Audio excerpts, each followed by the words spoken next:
मैं रत्ना और आप देख रहे हैं सी न्यूज़ भारत। आए रुक करते इस खबर की और खबर संभल से है, जहां प्रधानमंत्री नरेंद्र मोदी द्वारा पेट्रोल डीजल की बचत और सोना खरीदने को लेकर की गई अपील पर राजनीतिक चर्चाएं तेज हो गई हैं।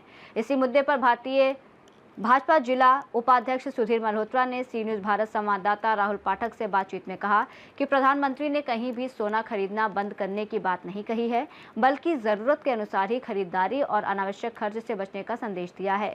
उन्होंने कहा कि देश हित में लिए गए निर्णयों के पीछे दूरदर्शी सोच होती है और प्रधानमंत्री पूरे देश को परिवार मानकर निर्णय लेते हैं। सुधीर मल्होत्रा ने उदाहरण देते हुए बताया कि यदि परिवार के लोग एक ही दिशा में जाएं तो एक वाहन का उपयोग करने से ईंधन की बचत और आपसी एकता दोनों बढ़ती है। उन्होंने कहा कि छोटी छोटी बचत और जिम्मेदार आदतें देश की बड़ी ताकत बन सकती हैं। हालांकि उनके बयान को लेकर लोगों में अलग अलग प्रतिक्रियाएं सामने आ रही हैं। हमारे साथ मौजूद है सुधीर मल्होत्रा जी, जो जिला उपाध्यक्ष हैं भारतीय जनता पार्टी के। सर, हमारे चैनल में आपका बहुत बहुत स्वागत है। धन्यवाद। देश के प्रधानमंत्री माननीय नरेंद्र मोदी जी द्वारा एक साल तक सोना न खरीदने को लेकर अपील की है, इसको लेकर आपकी क्या प्रतिक्रिया रहेगी? मेरा मानना यह है कि जब कभी परिवार का मुखिया, मैं उदाहरण देकर समझाना चाहता हूँ, जैसे एक घर में 6 जनों का परिवार है और पिता कभी अपने परिवार के बीच में ये बैठ के कहता है कि इस माह हम प्रयत्न करेंगे अपने खर्चों पर कटौती करें और उस कटौती में हम किसी नई चीज को अनावश्यक ऐड नहीं करेंगे। ऐसा संदेश देने के बाद पूरा घर यूनाइट हो जाता है और अपने खर्चों पर नियंत्रण कर लेता है। इसके परिणाम ये निकलते हैं कि कठिन समय बड़े आसानी से बीत जाते हैं, समझ सकते हैं। आज मोदी जी पूरे देश के पिता के समकक्ष हैं। यदि उन्हें ये लगा है कि सोने की बिक्री से देश की मुद्रा और विदेशी मुद्रा का भंडारण यदि संकट की दिशा में जाएगा, ऐसे में उन्होंने एक अपील करी है कि अनावश्यक सोना न खरीदें। जहां किसी का वैवाहिक कार्यक्रम है, जहां किसी के घर में कोई रस्म रिवाज होनी है, उस पर मनाही नहीं है। उन्होंने जो कहा है अनावश्यक, जरूरी नहीं है उसकी खरीद न करें।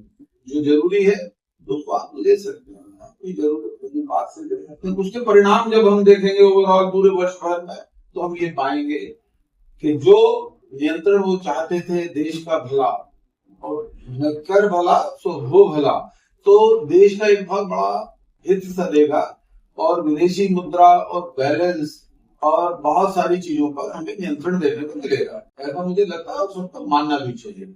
और जो उनकी अपील थी वे कदापि ऊंटियां बंदी के लिए नहीं थी, आवश्यक है, अनावश्यक है, थोड़ा सा बचे, ऐसा इस परिप्रेक्ष्य में कहा। अच्छा, वही उन्होंने दूसरी अपील की डीजल और पेट्रोल को बचत को लेकर, उस पर आपकी क्या प्रतिक्रिया है? मैं फिर वही जवाब दूंगा। आप अपने घर में अपने पिताजी को, आपको क्या नाम लगाते हैं अपना? राहुल जी एक समझदार पिता हमेशा ये कह रहा हूँ, जैसे आपके घर में 2 भाई हैं और पड़ोसी कहीं अपने घर से दिल्ली जा रहा है, तो अलग अलग वाहनों में जाने की क्या आवश्यकता है? एक पिता ये कहेगा कि साथ भी बनेगा, तीनों मिलकर एक ही साथ चले जाओ। उसमें क्या होगा? देश का भी भला होगा, व्यक्तिगत जेब का भी भला होगा और तीनों यूनाइट रूप से हंसते बोलते समय भी नहीं पता चलेगा।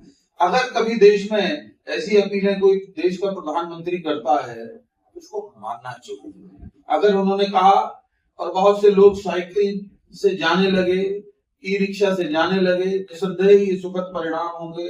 आप परिकल्पना करके देखिए, जब कोई व्यक्ति साइकिल से अपने मार्ग पर जाता है 5 किलोमीटर का, तो त्रिविध कल्याण होता है उसका।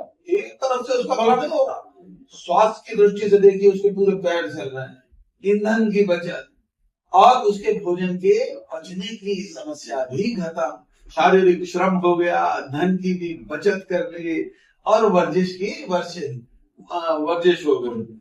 आम के आम और गुठलियों के नाम जैसा ये विषय, ऐसे प्रधानमंत्री को बारंबार हम नमन करते हैं, जिसने बड़ी बेबाकी के साथ आगे बढ़कर भौतिकतावादी युग के बीच में अपने खर्चों पर कटौती करने की बात कही। अब सोचने का विषय यह है, वो जो धन बचेगा। संभल से सी न्यूज़ संवाददाता राहुल पाठक की रिपोर्ट। इस रिपोर्ट में फिलहाल इतना ही। देश और दुनिया की तमाम बड़ी खबरों के लिए देखते रहिए सी न्यूज़ भारत।